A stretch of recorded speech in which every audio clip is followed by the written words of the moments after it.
Ok? Olá, então, pessoal. Estamos, então, aqui para dar continuação do nosso trabalho da psicoterapia.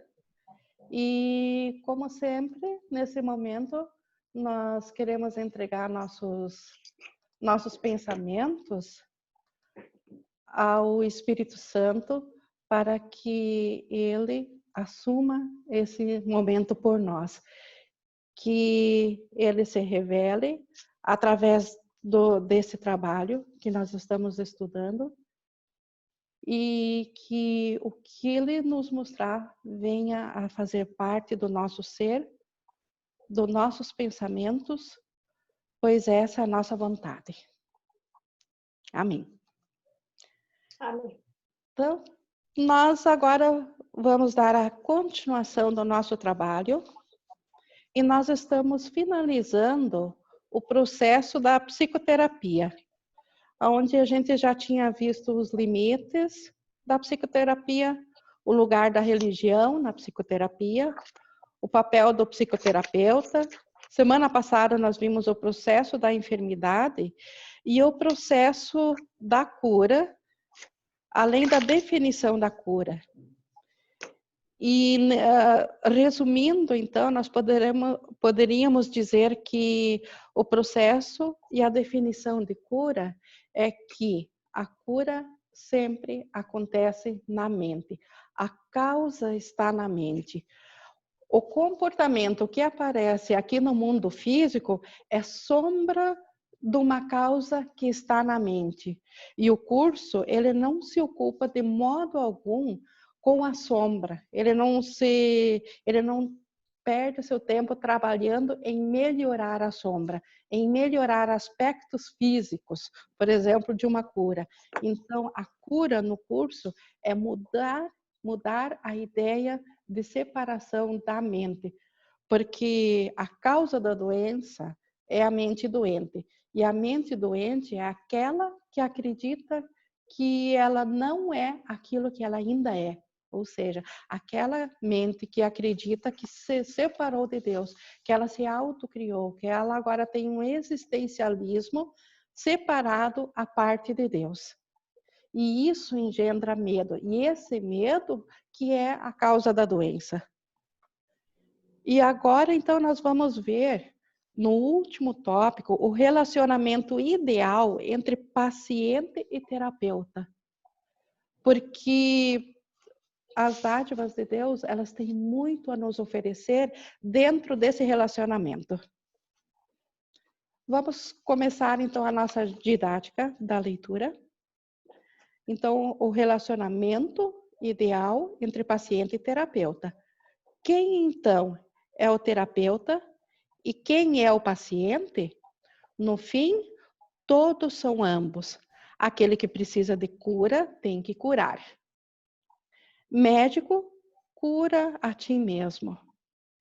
Quem mais existe para ser curado? E quem mais tem necessidade de cura? Cada paciente que vem para um terapeuta lhe oferece uma chance para curar a si mesmo. Ele é, portanto, seu terapeuta. E cada terapeuta tem que aprender a curar com cada paciente que vem a ele. Ele assim passa a ser o seu paciente. Deus não conhece a separação. Ele tem o conhecimento de que tem apenas um filho. O seu conhecimento se reflete no relacionamento ideal entre paciente e terapeuta. Deus vem àquele que chama e nele ele reconhece a si mesmo. Então, o que nós vimos aqui? Não existe diferenciação para o curso entre terapeuta e paciente. Por que não existe separação? Porque é apenas na junção de ambas as mentes que Deus pode se fazer presente. Como a gente já sempre colocou, a queda, o nosso mal, ou a ideia de separação é que nós nos fracionamos, que nós podemos estar a parte do todo. E o simbolismo da união, aqui na ideia, no sonho, aqui na ideia de separação, o simbolismo disso é eu me reconhecer junto como uma somente com meu irmão. Então, a volta a Deus, ela acontece através do reconhecimento da unicidade do irmão. E esse reconhecimento, ele cura. E por isso que tanto o terapeuta quanto o paciente, ambos são beneficiados sempre como um só na cura oferecida pela mente certa, na cura oferecida pelo Espírito Santo. Deus não conhece dádivas separadas ou dádivas especiais. Deus não tem como dar a um e não dar a outro. E ele não pode também dar a algo que não esteja aberto para ele. E a abertura para receber a cura é justamente o reconhecimento de que ainda sou um com meu irmão. Então, continuando, pensa com cuidado, professor e terapeuta, em quem é aquele por quem oras e quem é aquele que tem necessidade de cura. Por que Jesus diz aqui, pensa com cuidado? Porque por quem tu oras? Porque a oração, ela é o nosso sentimento. A oração acontece a todo momento. E se eu orar, por exemplo, pedindo a Deus a cura física do meu irmão e ter apenas isso como meu embasamento, a minha oração é de que ele é separado e que ele é um corpo. Então, por isso que Jesus alerta, ele diz, pensa com cuidado. Tome muito cuidado ao como que tu vês o irmão. Porque como tu o vês, tu estás orando. Então, se eu vejo o meu irmão separado e em necessidade, é isso que eu estou dizendo que eu sou separada. E a oração sempre é atendida. Então, é essa experiência que eu vou sentir. E nós estamos agora já sabendo que nós somos ainda como Deus nos criou e nós queremos experienciar isso. Então, por isso que esse cuidado de orar pelo irmão, de reconhecer a minha unicidade com ele. Continuando então, ó, pois terapia é oração e a cura é o seu objetivo e o seu resultado. Toda terapia verdadeira é oração. Por quê? Porque oração é o que comanda a minha vida. O que é oração, senão a união de mentes em um relacionamento no qual Cristo pode entrar? Essa é a sua casa para a qual a psicoterapia o convida. Então, o simples reconhecimento de que eu e o meu irmão somos ainda a mesma mente crística já é o convite para que o Cristo entre nesse relacionamento. O que é a cura de sintomas? Quando há sempre um outro a ser escolhido, aqui é a cura do mundo. Então, na cura do mundo, a gente cura um sintoma, mas sempre vai aparecer outras doenças. Mas uma vez que Cristo tenha entrado, que outra escolha existe senão deixá-lo ficar? Não há necessidade de mais nada do que isso, pois isso é tudo.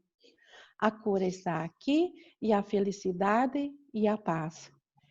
Esses são os sintomas do relacionamento ideal entre paciente e terapeuta, substituindo aqueles com os quais o paciente veio pedindo ajuda. Então, o que é a terapia ideal? O reconhecimento na mente que somos um só. Isso não significa que em palavras verbais o paciente não tenha que ouvir de repente alguma coisa, algum consolo ou alguma coisa que ele possa compreender. Jesus está de novo falando de uma mentalidade, ele não está dizendo que eu verbalmente tenha que expressar isso a quem buscar ajuda a mim. Eu não preciso e não vou dizer para ele, a menos que seja inspirado para tal, que ele, na verdade, é um comigo e que nesse reconhecimento ele está curado e junto a mim. É a minha atitude mental que é essa. Então, continuando no 3, o processo que acontece nesse relacionamento é, de fato, aquele no qual o terapeuta diz no seu coração, ao paciente que todos os seus pecados foram perdoados junto com os seus próprios. Observem, ele diz isso no seu coração, é na atitude mental, não é no comportamento, não é no verbal, mas no reconhecimento de que o irmão ainda é a própria santidade de Deus. Qual poderia ser a diferença entre a cura e o perdão? Não existe diferença. Então, isso é perdão, isso é cura. Só Cristo perdoa, conhecendo a sua impecabilidade. Sim? O próprio reconhecimento da impecabilidade já é o perdão. A sua visão cura a percepção e a doença desaparece. E também não retornará outra vez, pois a sua causa foi removida. Isso, no entanto, precisa da ajuda de um terapeuta muito avançado, capaz de se unir com o paciente em um relacionamento santo, no qual todo senso de separação é finalmente vencido. Então, aqui ele está falando de um terapeuta ideal, o terapeuta perfeito, aquele que já não tem mais nenhum ego. Ao ele se unir a outra pessoa, ele o cura automaticamente. Para isso, uma coisa. Então, para acontecer esse relacionamento ideal, para chegar a ser um terapeuta assim, para isso, uma coisa e só uma coisa é necessária. Que o terapeuta não se confunda de forma alguma com Deus. Todos os curadores não curados fazem essa confusão fundamental de uma forma ou de outra, porque não poderiam deixar de se considerar a si mesmos como seres autocriados, ao invés de criados por Deus. Essa confusão está raramente ou nunca na consciência. O curador não curado passaria instantaneamente a ser um professor de Deus, devotando a sua vida à função da verdadeira cura. Claro, o que ele quer dizer aqui? A consciência de que nós não somos o próprio Deus, isso não está na nossa... Quando ele fala aqui na consciência, é naquilo que nós conseguimos perceber aqui. Porque se nós tivéssemos a consciência que nós ainda somos a extensão do próprio pensamento de Deus, que nós somos o Cristo, nós já estaríamos curados e pela nossa visão, tudo que nós viríamos pela frente estaria curado também. Então, por isso que um terapeuta perfeito, ele não só não pode ver o mundo imperfeito, porque se ele vê o mundo imperfeito, ele já não é mais um terapeuta perfeito, porque ele próprio ainda precisa ser curado. Então, nisso dá para entender assim o reconhecimento do quanto nós ainda precisamos e somos ajudados através dos pacientes. O paciente não precisa ser só quem trabalha com psicoterapia. Qualquer pessoa que nos peça ajuda. Ou qualquer situação que é trazida a nós, que a gente reconhecidamente sabe que ela veio para ser perdoada. Então, a mente curada, ela cura automaticamente. Então, antes de atingir esse ponto, o curador, ele pensava estar a cargo do processo terapêutico e era, portanto, responsável pelo seu resultado. Isso acontece a todos os terapeutas não curados, a todos nós que ainda temos a nossa identidade com o ego, nós nos sentimos responsáveis pelos processos de terapia e pelos fracassos do nosso irmão. Como ele diz aqui, ó, os erros do seu paciente, assim, passaram a ser os seus fracassos e a culpa veio a ser a capa escura e pesada para o que deveria ser a santidade de Cristo. Então, qualquer um que se dedique a trabalhar a cura, mas ele não tem a própria mente curada, ele não vai ver uma cura completa lá fora e vai se sentir responsável por isso. E aí a culpa vai bater. E então, por isso que o terapeuta, ele precisa tanto da cura quanto o paciente. A culpa é inevitável naqueles que usam o próprio julgamento ao tomar as próprias decisões. A culpa é impossível naqueles através dos quais o Espírito Santo fala. Isso é que eu sempre tenho dito, é uma outra grande vantagem de nós entregarmos os nossos pensamentos ao Espírito Santo. Nós não somos mais responsáveis pelo que acontece daí em diante. No momento que a gente entrega o pensamento ao Espírito Santo para ele nos orientar, seja o que for que venha acontecer, por mais esquisito e estranho que pareça ser, a responsabilidade por isso é do Espírito Santo. E isso tira um peso do tamanho do mundo em cima dos ombros da gente. Porque o que nos faz sentir mal não é o que acontece, é o que eu sinto, é a responsabilidade que eu sinto pelo que acontece. E essa responsabilidade, ela é totalmente assumida pelo Espírito Santo se eu assim o aceitar. Nós ficamos totalmente livres, isentos de qualquer responsabilidade para apenas comungar com essa alegria, com a cura. Fazer passar a culpa é o objetivo verdadeiro da terapia e o objetivo óbvio do perdão. Então, o que o perdão quer? Nos deixar no céu? Não, nós já estamos no céu, só não sabemos disso. Então, mas o que nos mantém aqui? A culpa. Então, o que o perdão faz? Ele elimina a culpa. E a terapia também, fazer passar a culpa. Esse que é o objetivo. Nisso, a sua unicidade pode ser vista claramente. Ainda assim, quem poderia vivenciar o fim da culpa sentindo-se responsável pelo seu irmão no papel de seu guia?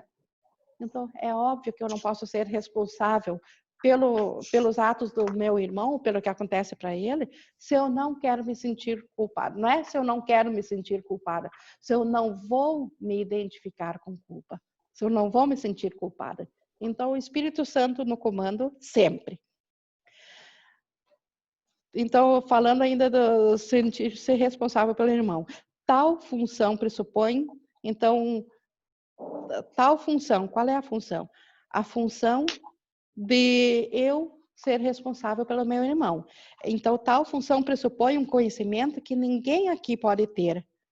Uma certeza em relação ao passado, ao presente e ao futuro, e a todos os efeitos que possam neles ocorrer.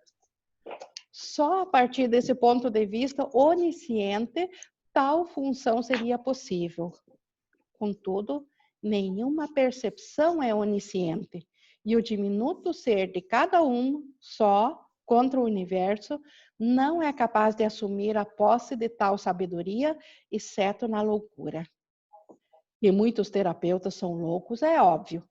Nenhum curador não curado pode ser totalmente são. Aqui Jesus, mais uma vez, ele tem tanta gentileza ao nos dizer que nós somos insanos que a gente não se sente nem insultado. A gente se sente até... e nem seria o objetivo dele, porque ele não tem ego, ele jamais insultaria alguém. Mas ele é tão gentil no seu ensinamento que ele nos consegue mostrar que nós ainda convivemos com parte de loucura nas nossas mentes. Porque a gente ainda tem um desejo insano de achar que nós podemos controlar alguma coisa, sendo que a gente não tem a percepção do todo. Como ele diz, percepção não é onisciência. Onisciência é conhecimento. E conhecimento, para ser conhecimento, precisa abraçar a tudo. E tal situação de saber de tudo só pode ser de Deus, só pode vir do Espírito Santo. Continuando então, contudo, é tão insano não aceitar a função que Deus te deu, quanto inventar uma outra que Ele não te deu. Então, é tão insano achar que o Espírito Santo não é minha função entregar minha mente para o Espírito Santo falar através de mim, ou curar através de mim. É tão insano eu não aceitar isso, quanto eu assumir que eu sei curar alguém. O terapeuta avançado não pode nunca, de forma alguma, duvidar do poder que está nele.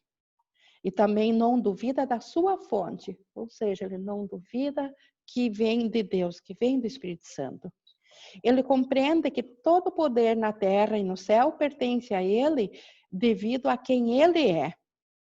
E isso ele deve ao seu Criador, cujo amor está nele e não pode falhar. Pensa no que isso significa. Ele tem as dádivas do próprio Deus para distribuir. Aqui agora, quando estava lendo por um instante aqui, e é isso que ele deve ao seu Criador, cujo amor está nele e não pode falhar, me lembrei agora que o reconhecimento disso traz a gratidão. Nós vimos falando antes de abrir aqui o que é a gratidão conforme o curso. Então, a gratidão em reconhecer que o que cura está em nós, vem através de nós, mas vem do nosso Criador. Nós não precisamos fazer nada, só permitir sermos naturais. Os seus pacientes são os santos de Deus que invocam a sua santidade para fazer com que pertença a eles. Então, o que é um paciente? Ele ainda é um ser como Deus o criou. Por isso que eles são os santos de Deus, que invocam a sua santidade. Eles invocam a santidade, a mente certa está invocando a santidade para fazer com que pertença a eles, porque eles esqueceram da sua santidade. E um pedido de ajuda invoca por essa santidade. E à medida que ele dá, que o terapeuta dá essa visão de santidade que eles estão pedindo, eles contemplam a face resplandecente do Cristo, que retorna a olhar para eles que dão. Então, isso acontece assim, dessa forma. O paciente, ele, na verdade, ao pedir ajuda, a mente certa dele está invocando pela santidade do terapeuta. O terapeuta, ao ver o paciente como um ser santo, que ainda é como Deus o criou, ele está recebendo essa santidade, mas da mente santa do terapeuta. É de lá que vem. E aí existe essa combinação. Então, o paciente recebe da mente santa do terapeuta e o terapeuta dá da mente santa para ele. E por isso que ambos são curados nesse processo. Os insanos, pensando que são Deus, não têm medo de oferecer a fraqueza ao Filho de Deus. Os insanos aqui são, então, os curadores não curados, aqueles que tentam, por conta própria, pelos próprios conhecimentos, curar alguém. Então, na verdade, eles oferecem fraqueza. Por que eles oferecem fraqueza? Porque eles oferecem o contrário de Deus. Eles oferecem a sua mente separada, que está lutando contra a própria força de Deus para se manter no existencialismo. Mas o que vem nele, por causa disso, de fato, os atemoriza. Claro, dá medo, né, de ver o ego. O curador não curado não pode senão ter medo de seus pacientes e suspeitar neles a traição que vem em si mesmo. É óbvio, se eu olhar para o meu paciente com os olhos do ego, eu vou ver o ego neles. E o ego neles vai reafirmar que existe um ego em mim, e isso dá medo.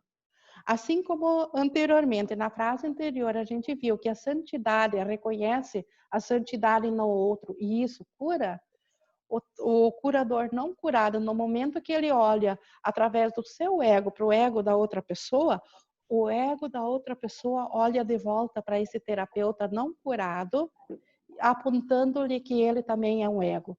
E esse conjunto, esse círculo vicioso é atemorizador, dá medo.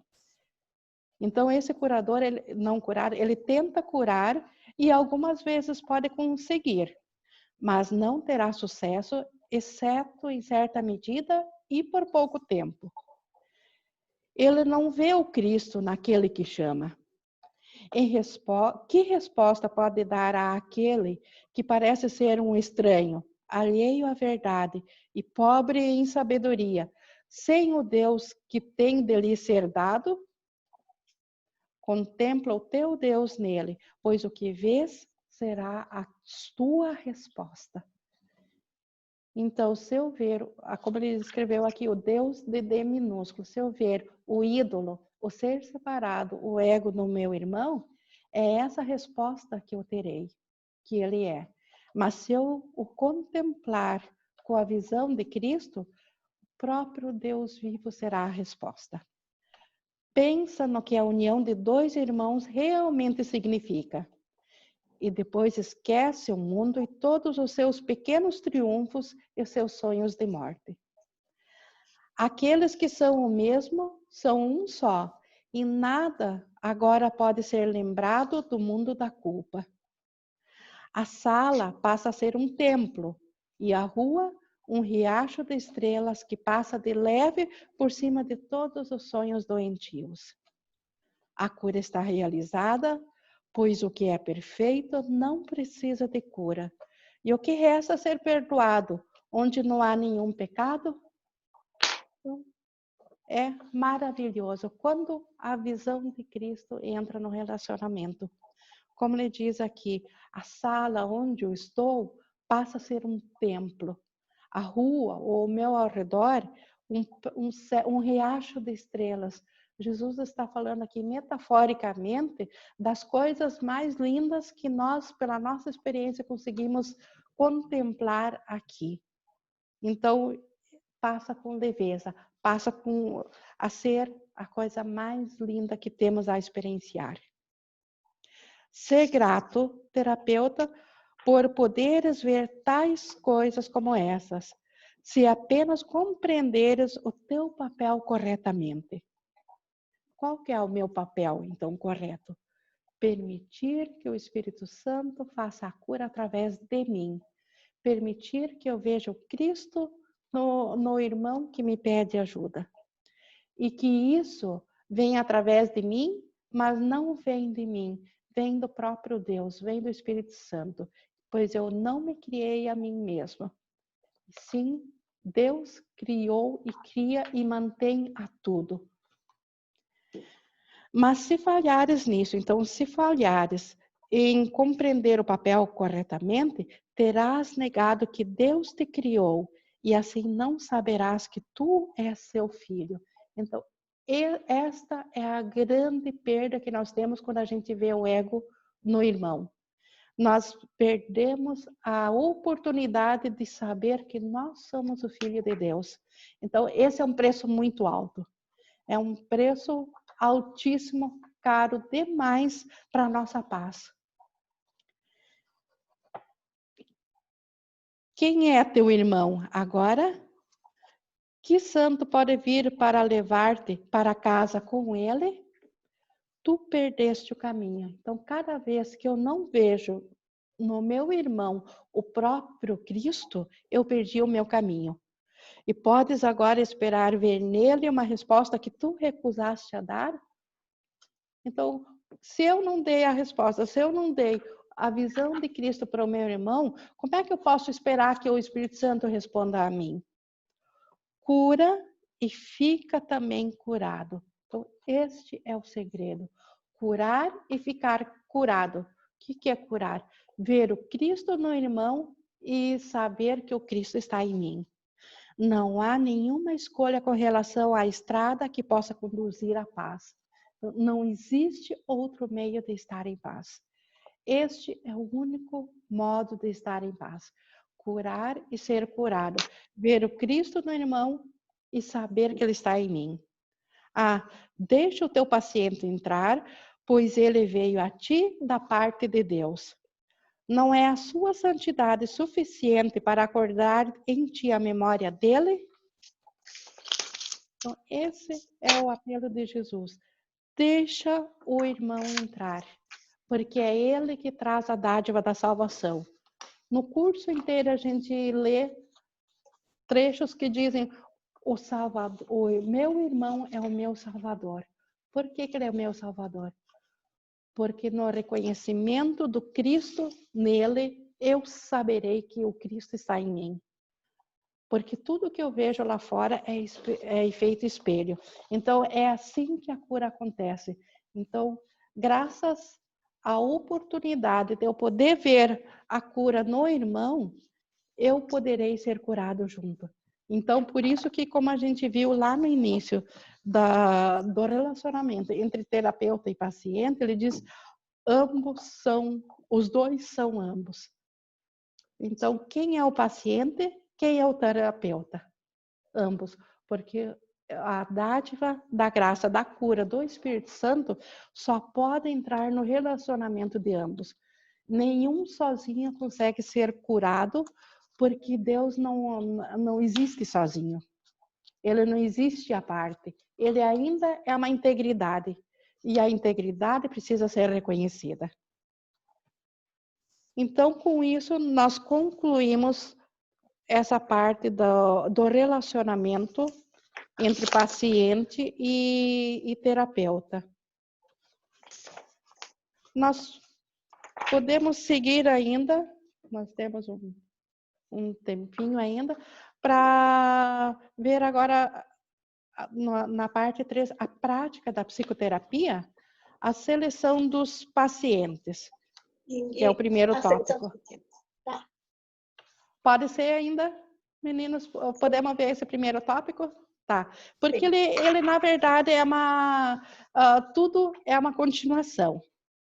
Então, a seleção dos pacientes é apenas uma maneira mais prática, vamos dizer assim, no reconhecimento desse papel de terapeuta e paciente. Todos os que são enviados a ti são teus pacientes. Então, aqui, novamente, por essa frase, a gente vê que Jesus, quando ele editou a psicoterapia, quando ele passou ela, ele não estava falando restritamente a profissionais dessa área, e sim a todas as pessoas. Porque quem que é enviado a mim? Todos que eu tenho contato. Todo relacionamento que chega até mim, seja um pensamento, seja pela televisão, seja através de um vizinho, seja através da família, seja do profissional, eles são enviados a mim e eles são meus pacientes. Então, isso não significa que tu seleciones, nem que escolhas que tipo de tratamento é adequado. Se eu escolhesse quem é meu paciente e que tratamento eu devo fazer, o tratamento mais adequado, eu estaria já escanteando o Espírito Santo.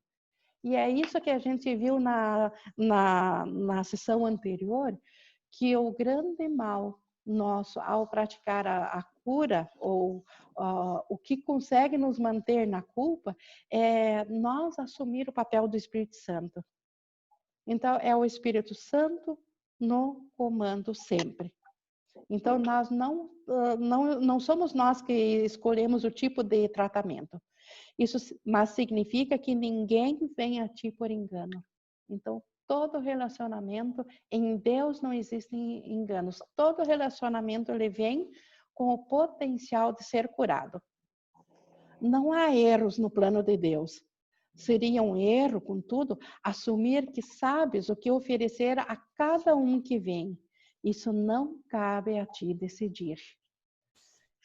Olha que coisa maravilhosa isso. Eu não preciso decidir o que eu devo falar a quem vem a mim. O Espírito Santo sabe e isso deve bastar. Isso é suficiente. Há uma tendência a assumir que está sendo chamada a fazer sacrifícios constantes de ti mesmo por aqueles que vêm. O ego tem realmente isso. O ego acha que eu estou me sacrificando por outra pessoa. Tanto é que se eu praticar uma cura não curada pelo ego, no fim do processo terapêutico, o terapeuta muitas vezes está mais cansado que o próprio paciente. O paciente sai aliviado e o paciente sai com todo aquele peso, aquele ombro pesado. O que é isso? Assumir a ideia de sacrifício. Isso dificilmente poderia ser verdadeiro, então não há por que sacrificar. Exigir qualquer sacrifício de ti mesmo é exigir sacrifício de Deus, e Ele nada conhece acerca de sacrifício. Então, até por aqui mesmo nós temos um medidor, um aferidor para saber se eu entreguei o meu relacionamento ao Espírito Santo. Se no final de um encontro, onde uma pessoa veio a mim me pedir ajuda, ou enfim, eu tive um diálogo e eu me senti sacrificada ou pesada, ou de alguma forma não estou em paz, é porque eu assumi o papel de terapeuta. Eu não permiti ao Espírito Santo ele comandar os pensamentos, ele me dizer o que eu precisaria ter passado para essa pessoa. Quem poderia pedir a perfeição que seja imperfeita? Então, ainda no sacrifício. Então, a cura vem a reconhecer o Cristo no irmão. O Cristo é perfeito. Então, se eu vejo o ego no meu irmão, eu pedi que a perfeição seja imperfeita. Eu estou pedindo que o próprio Cristo seja um ego. Então, se eu pedir que a perfeição seja imperfeita, como é que eu poderia estar em paz? Quem então decide o que cada irmão necessita? Certamente não tu, que ainda não reconhece quem é aquele que pede. Então, quem que pede? O próprio Cristo pede a mim, porque ele sabe que eu preciso disso para a cura. Então, há algo nele que te dirá se ouvires. Esse é o segredo. Há algo nele que dirá. O Espírito Santo nele dirá se eu ouvir, se eu entregar o meu ouvido para ouvir através do meu paciente. Esta é a resposta. Ouve, não exijas, não decidas, não sacrifiques. Ouve. O que ouves é verdadeiro. Deus mandaria seu filho a ti sem estar certo de que reconheces as suas necessidades? Olha que maravilha isso. Deus manda o seu filho a mim. O seu filho que acredita na separação, Deus envia a mim para que eu seja o portador da mensagem de que ele ainda é como Deus o criou. Então, pensa no que Deus está te dizendo. Ele precisa da tua voz para falar por ele. Que outra coisa poderia ser mais santa? Ou uma dádiva maior a ti? Preferirias escolher quem vai ser Deus ou ouvir a voz daquele que é Deus em ti? Então, aqui um chamado. O Espírito Santo é a voz de Deus em mim. Então, vou eu escutar um ego ou um Deus de D minúsculo, quando eu posso escutar o próprio Espírito Santo no meu paciente? Os teus pacientes não precisam estar fisicamente presentes para que os sirvas em nome de Deus. Isso aqui é outra coisa maravilhosa, porque a cura acontece na mente, e a mente é pensamento, o pensamento não tem limites. Isso pode ser difícil de lembrar, mas Deus não deixará que suas dádivas a ti sejam limitadas às poucas pessoas que de fato vês. Podes ver outros também, pois ver não se limita aos olhos do corpo. Alguns não precisam de tua presença física. Precisam de ti tanto, ou talvez até mais, no instante em que são mandados. Tu os reconhecerás sob qualquer forma que possa ser mais útil para ambos. Quem ainda não experienciou isso quando ouve uma notícia, assiste um filme, ou fica sabendo de algum acidente, de alguma necessidade? Mesmo numa pandemia agora, quantas pessoas veem a gente, mas eu não preciso saber nome, eu não preciso, basta saber quando vem à minha consciência um ser separado de mim. Esse já é o meu paciente. Não importa como eles vêm, eles serão mandados na forma que for mais útil. Um nome, um pensamento, um retrato, uma ideia, ou talvez apenas um sentimento de tocar alguém em algum lugar. A união está nas mãos do Espírito Santo. Não pode falhar na sua realização. Então, o Espírito Santo apenas quer que eu reconheça a minha unicidade com Ele. Um terapeuta santo, um professor avançado de Deus, nunca esquece uma coisa. Ele não fez o currículo da salvação, nem estabeleceu a sua parte nele. Compreende que a sua parte é necessária ao todo e que através dela ele reconhecerá o todo quando a sua parte estiver pronta, completa. Por enquanto, ele tem que aprender e seus pacientes são os meios que eles são enviados para esse aprendizado. Então, por isso que nós antes falamos em gratidão. Existe um sentimento que nasce também de gratidão pelos pacientes, porque eles são os portadores do Cristo para a minha consciência, para a minha lembrança. Sem eles, eu não poderia reconhecer o Cristo em mim, porque eu preciso, é efeito espelho, eu preciso ver lá fora para saber o que está em mim. E como que isso acontece? Esse currículo, como ele colocou aqui, o currículo da salvação, não fui eu que estabeleci. Ninguém estabeleceu, ninguém aqui que se encontra na forma separada estabeleceu esse currículo. O próprio Espírito Santo estabeleceu e ele estabeleceu o papel de cada um dentro desse currículo. E a nossa parte é essencial nesse plano.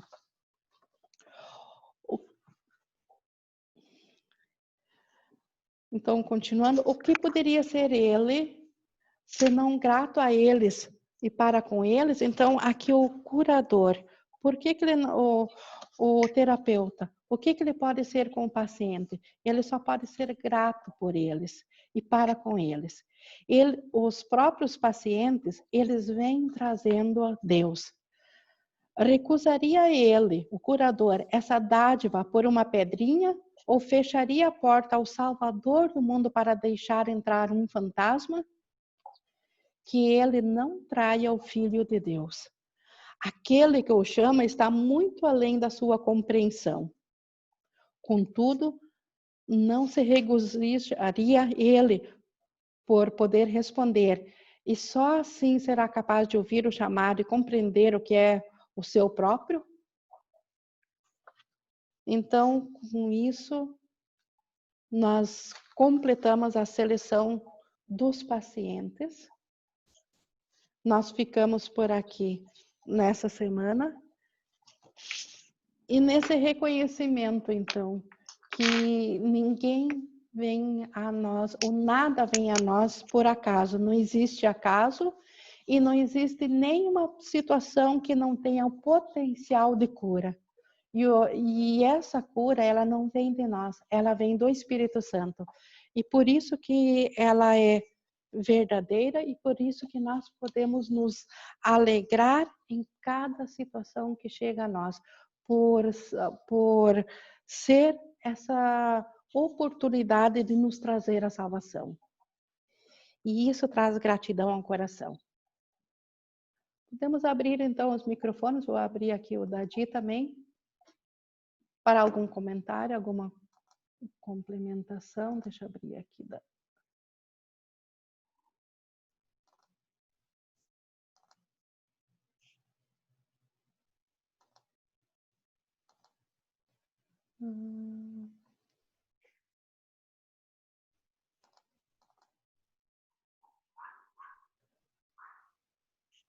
Abriu aqui. Abriu de... Eu? Abriu, estou ouvindo. Sim. Alguma complementação para o nosso... Quase 4h30. Quase 2h30.